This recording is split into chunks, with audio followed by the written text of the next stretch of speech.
Everyone, देखिए अब next question करते हैं इस चैप्टर का। Figure shows distance time graph की फिगर है जिसमें डिस्टेंस टाइम ग्राफ शो किया हुआ है of 3 object A B C. Study the graph and answer the following questions. इस ग्राफ को देखो और कुछ क्वेश्चंस के आंसर करो।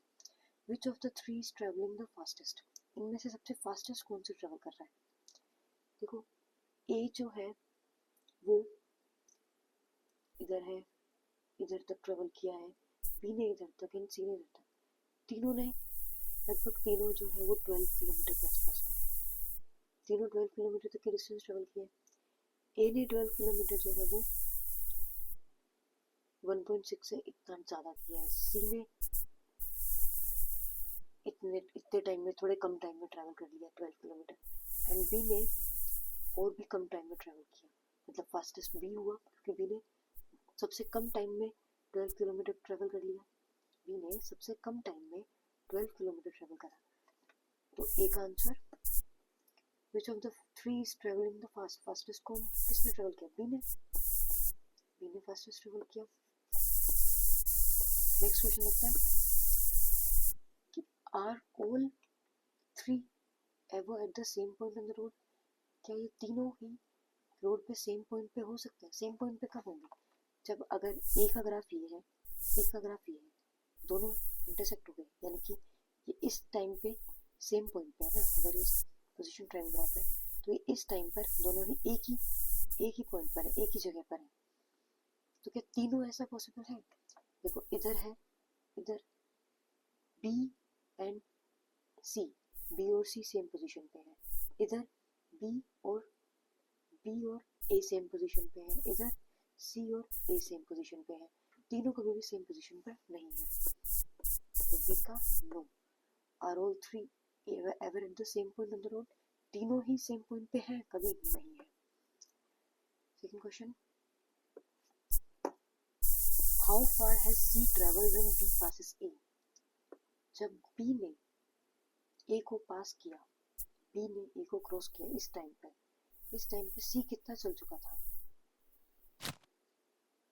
जिस टाइम पे बी ने ए को पास किया, ए ये है एंड बी ये है। जिस टाइम पे ई ने बी को क्रॉस किया,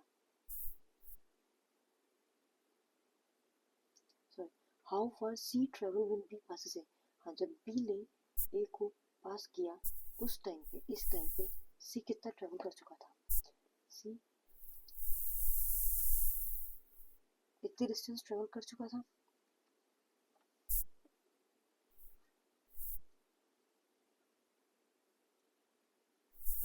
यहाँ से लेकर यहाँ तक की डिस्टेंस वो ट्रेवल कर चुका था सी। अब यहाँ से यहाँ तक की डिस्टेंस कैसे निकालें? देखो पहले हम देखते हैं कि ये डिस्टेंस कितनी है। एक ब्लॉक कितने का है? देखो 1 2 3 4 5 6 7 7 ब्लॉक्स में 4 किलोमीटर ट्रेवल हो रहा है, यानी कि 4 kilometre is equals to 7 blocks. 7 blocks is equals to 4 kilometre ना। तो 1 ब्लॉक कितना है? जब 7 ब्लॉक्स मिला के 4 किलोमीटर बनता है तो एक ब्लॉक मिला के 4/7 किलोमीटर। एक ब्लॉक मिलाकर 4/7 किलोमीटर। देखो जब व्हेन बी पासेस ए, जब बी जो है वो ए को पास करता है, बी यहाँ जा रहा है, बी ए को यहाँ पास करता है, यहाँ तक सी ने कितना ट्रैवल किया? यानी कि इतनी डिस्टेंस बतानी है मुझे। यहाँ से यहाँ तो 4 किलोमीटर प्लस आगे कितने ब्लॉक्स हो रहे हैं? 1 2 3 4 5 ब्लॉक्स हो रहे हैं, अप्रॉक्स 5 ब्लॉक्स हो रहे हैं। 4 किलोमीटर प्लस एक ब्लॉक में कितने किलोमीटर है? 4/7। तो 5 ब्लॉक में कितने होंगे? 5 इंटू 4/7। इसे सॉल्व करेंगे, 7 एलसीएम लेंगे, 7 4 जा 28 प्लस 5 4 जा 20, 8 48/7, 7 6 जा 42, 6 बचा 7 5 जा कि 6.5 किलोमीटर समथिंग,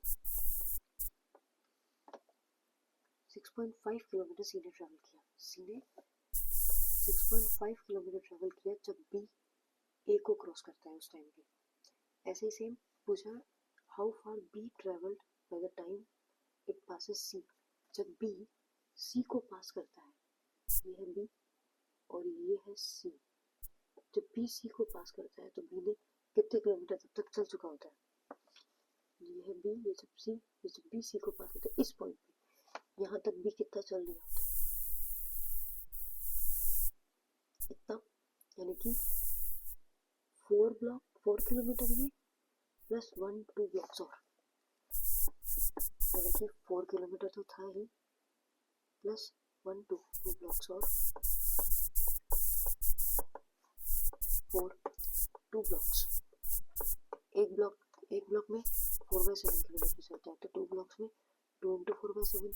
अब हम इसका एलसीएम लेंगे, 7 एलसीएम लिया, 7 4 28 प्लस 4 2 8, 28 प्लस 8 36 प्लस 7 7 5 35 0.1 7 1 7 7 4 28, कुछ 5.14 किलोमीटर तक ट्रैवल कर लेता है जब बी सी को क्रॉस करता है। जब बी सी को क्रॉस करता है इस टाइम तक बी जो है वो 5.14 किलोमीटर तक ट्रैवल कर लेता है।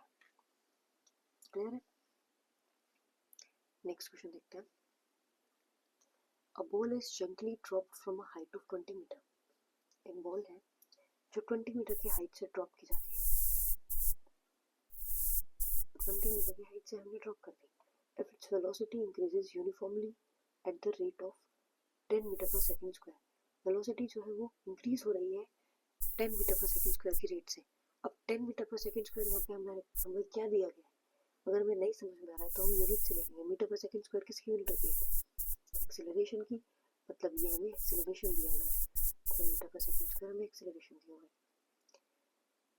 If its velocity increases uniformly at the rate of 10 metre पर सेकंड, से उसकी अगर वेलोसिटी इंक्रीज हो रही है मतलब एक्सेलरेशन 10 मीटर पर सेकंड स्क्वायर है, with what velocity will it strike the ground, किस वेलोसिटी से वो ग्राउंड पे स्ट्राइक करेगा, after what time will it strike the ground, और कितने टाइम बाद वो ग्राउंड पे स्ट्राइक करेगा। अगर 20 मीटर की हाइट से कोई बॉल ऊपर से हम फेंकते हैं, अगर हमने बॉल को ऊपर से फेंका है तो मतलब इनिशियल वेलोसिटी 0 है, ठीक है, हमने सिर्फ फेंका है, ड्रॉप किया है फ्री फॉल की कंडीशन में इनिशियल वेलोसिटी 0 होती है। तो किस वेलोसिटी से वो ग्राउंड पे आके स्ट्राइक करेगी, मतलब फाइनल वेलोसिटी पूछी है हमसे और हमसे टाइम पूछा है। हमें दिया हुआ है एस, हमें दिया हुआ है ए, दिया हुआ है टी, दिया हुआ है ए, दिया हुआ है यू, दिया हुआ है एस, दिया हुआ है। कौन सी इक्वेशन लगेगी, S is equals to ut plus half at square. हम यहाँ फर्स्ट इक्वेशन क्यों नहीं लगा सकते थे, v is equals to u plus at, क्या हम फर्स्ट इक्वेशन लगा सकते थे यहाँ पे, हमें v नहीं दिया हुआ, हमें u दिया हुआ है, एक्सेलरेशन दिया हुआ है, t भी नहीं दिया हुआ, हमें t भी नहीं दिया हुआ और v भी नहीं दिया हुआ, दोनों ही क्वांटिटी नहीं दी गई तो हम कैसे निकालेंगे, तो फर्स्ट इक्वेशन हमें नहीं लगा सकते। Second equation s is equals to ut plus half at square, s हमें दिया हुआ है 20 metre, u initial velocity 0, t हमें नहीं पता, प्लस हाफ a एक्सेलरेशन दिया हुआ है 10 मीटर पर सेकंड स्क्वायर, टाइम हमें नहीं पता, टाइम हमें कैलकुलेट करना है। तो देखो 20 0 को किसी से मल्टीप्लाई करें 0 आएगा, प्लस हाफ 10 t स्क्वायर 2 5 से 10 5 4 से 20 t square is equals to 4 and t is equals to 2 second, मतलब हमें 2 सेकेंड्स लगे उस बॉल को ऊपर से नीचे आने में, ग्राउंड पे स्ट्राइक करने में उसे 2 सेकेंड्स लगे। नेक्स्ट उसकी वेलोसिटी क्या थी, अब हमारे पास टाइम आ गया, अब हम फर्स्ट इक्वेशन में मोशन लगा सकते हैं, v is equals to u plus at, v calculate करना है ना हमें, u आएगा 0, एक्सेलरेशन हमारे पास 10, t आ गया 2, यानी कि 0 प्लस 20 मीन्स 20 मीटर पर सेकंड स्क्वायर से ग्राउंड पे वो बॉल हिट करेगी। क्लियर है, इजी था। देखते हैं। The speed time graph of a car is shown in the figure given below. नीचे में एक फिगर दी गई है जिसमें स्पीड और टाइम ग्राफ दिया गया है। Find how far does the car travel in first 4 second. पहले 4 सेकेंड में कितने कार ने कितना ट्रेवल किया, पहले 4 सेकेंड में। Shade the area on the graph that represent the distance travel by the car during the period. इस period में कार ने कितनी डिस्टेंस ट्रेवल करी उस एरिया को शेड करो। देखो हमें पता है area under speed time graph हमें क्या देता है,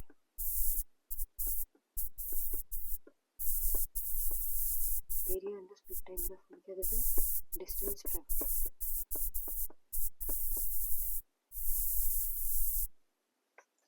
स्पीड टाइम ग्राफ का जो एरिया है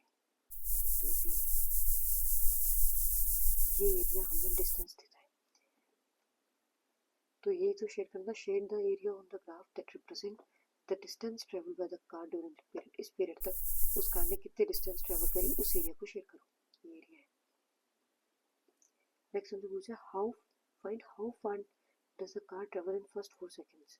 कितना फार गई, यानी कि मतलब डिस्टेंस हमें निकालनी है स्पीड और टाइम ग्राफ का। स्पीड टाइम ग्राफ का जो एरिया होता है वही हमें डिस्टेंस देता है। तो एरिया क्या होगा इस ग्राफ का, half into base into height. Base कितना है हमारे पास 4, हाइट कितनी है हमारे पास यहाँ से यहाँ तक 6, रॉक 6, 2 to the 4, 6 to the 12 metre. तो पहले 4 सेकंड में कार ने 12 मीटर डिस्टेंस कवर की। Next question, which part of the graph represent uniform motion of the car. Car की मोशन है जिसका हमें ग्राफ दिया गया है, तो कौन सा पार्ट जो है वो यूनिफॉर्मली मोशन शो कर रहा है। यहाँ तक तो स्पीड चेंज हो रही है, स्पीड जो है वो नॉन यूनिफॉर्म तरीके से चेंज हो रही है। यहाँ पे आने के बाद 6 पर आने के बाद कार जो है वो सेम एक ही स्पीड से चली जा रही है, एक ही स्पीड से चली जा रही है। मतलब 6 to 10, मतलब फ्रॉम 6 सेकेंड to 10 सेकेंड, मतलब from 6 to 10 the motion of a car is uniform. तो नेक्स्ट क्वेश्चन है, state which of the following situation are possible and give an example for each of these. तो बताओ इनमें से क्या possible है और इन सब का एक एक एग्जांपल दो। First question, an object with a constant acceleration but with zero velocity। Object है कोई जिसका एक्सेलरेशन तो कांस्टेंट है, वेलोसिटी 0 है। क्या ऐसा केस पॉसिबल है? सोचो, ऐसा पॉसिबल है। अगर मैं किसी बॉडी को अपवर्ड डायरेक्शन में फेंकूं, अपवर्ड डायरेक्शन में ऊपर की तरफ फेंकूं, तो उस टाइम पे उसका एक्सेलरेशन कांस्टेंट होगा। क्यों? क्योंकि उस पर ग्रेविटी एक्ट हो रहा है। एक्सेलरेशन क्या है? ग्रेविटी है। अपवर्ड डायरेक्शन में फेंका मैंने उसे, पर जब वो बॉडी अपने मैक्सिमम हाइट तक पहुंच जाती है तो वो बॉडी रुक जाती है। उसकी वेलोसिटी क्या हो गई? 0 हो गई। मैक्सिमम हाइट पर उसकी वेलोसिटी 0 हो गई, पर वो कॉन्स्टेंटली एक्सेलरेट है क्योंकि उस पर ग्रेविटी लग रहा है और ग्रेविटी कांस्टेंट होता है। So it is possible.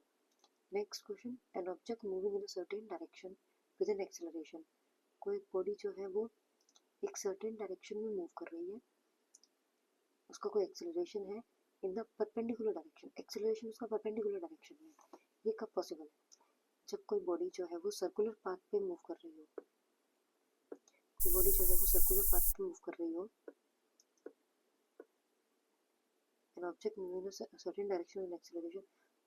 तो जब ऑब्जेक्ट अगर मूव कर रहा है तो उस पर जो एक्सेलरेशन लग रहा है वो इनवर्ड लगता है, परपेंडिकुलर लगता है एक्सेलरेशन हमेशा। परपेंडिकुलर डायरेक्शन में एक्सेलरेशन लगेगा और बॉडी जो है वो एक ही डायरेक्शन में मूव कर जा रही है और एक्सेलरेशन उसको परपेंडिकुलरली लग रहा है। तो ये भी पॉसिबल है। ठीक, नेक्स्ट क्वेश्चन देखते हैं।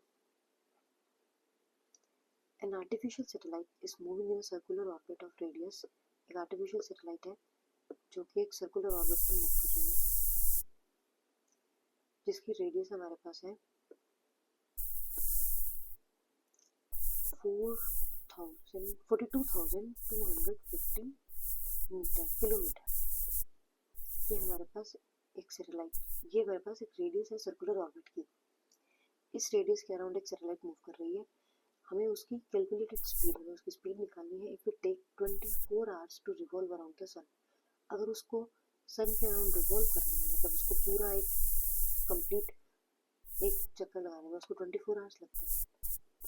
मतलब उसे टाइम कितना लग रहा है? 24 hours revolve around the earth. उस पूरे अर्थ पे रिवॉल्व करने में उसे 24 आवर्स लग रहे हैं। मतलब उसने कितनी डिस्टेंस ट्रैवल करी? इस सर्कल का सरकमफ्रेंस इतनी, यानी कि डिस्टेंस कितनी ट्रैवल करी? 2 पाई आर ट्रैवल करी। और हमें पूछा क्या है? इसकी स्पीड पूछी है।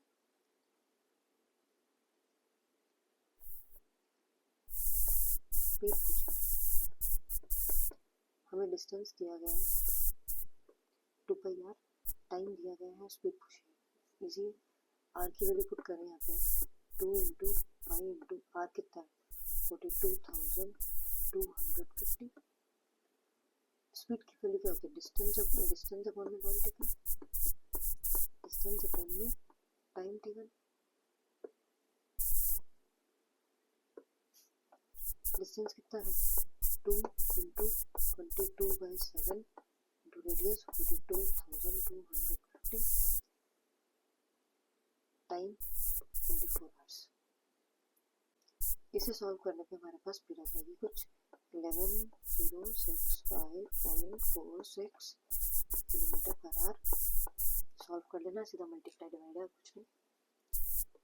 यह होता है आपके इस चैप्टर के न्यूमेरिकल्स कंप्लीट। ये चैप्टर कंप्लीट होता है। नेक्स्ट वीडियो में हम क्लास 9 का नेक्स्ट चैप्टर करेंगे। तब तक के लिए चैप्टर अच्छे से रिवाइज करें।